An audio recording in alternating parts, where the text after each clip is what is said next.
In New England, though, I know you definitely saw this. This came out earlier this week that Matt Patricia, who last year was serving as sort of a consultant role there, make sure you kind of clean that up for me if I'm not getting that right there, Michael. But Matt Patricia now has emerged as the quote-unquote favorite to be the offensive play caller here for the New England Patriots.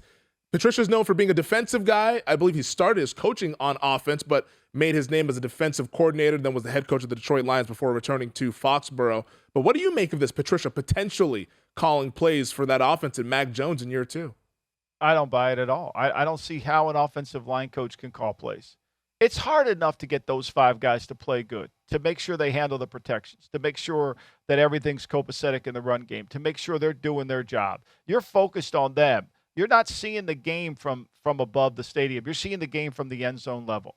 So it's impossible to focus on that and then call plays. Now, if Matt Patricia was the line coach and there was another line coach that was really handled, they have Billy Yates there. But, I mean, like, he's the guy coaching them. And when they come to the sideline, he's got to go over and spend all his time making sure they understand it. He's not going to – who's sitting with Mac Jones?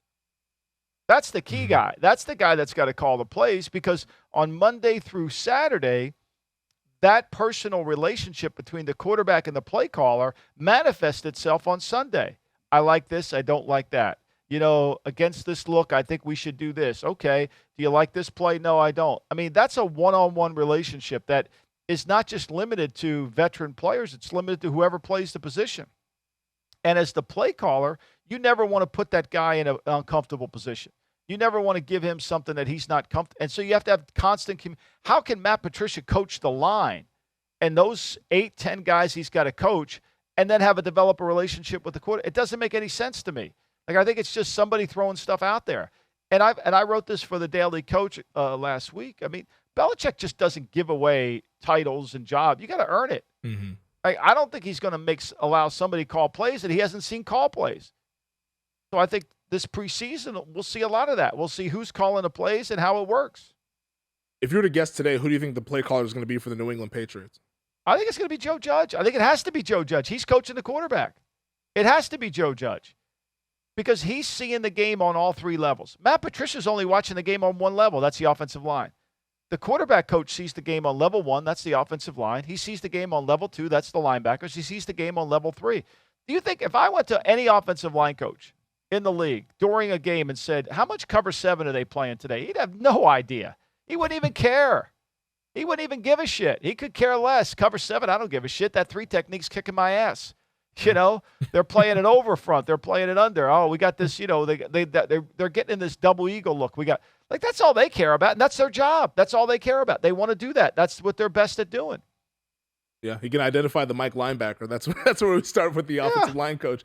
Joe Judge, though, has a special teams background. At least that's what he was doing before he took over as the New York Giants head coach. Any concerns there with him being a potential play caller in New England?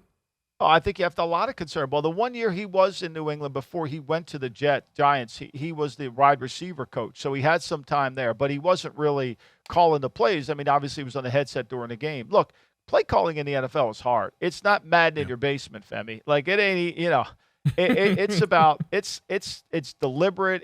You've got to set things up. You've got to understand it. You know, even though the hash marks are in the middle of the field, where you want the ball to set up the play on what hash mark is critical.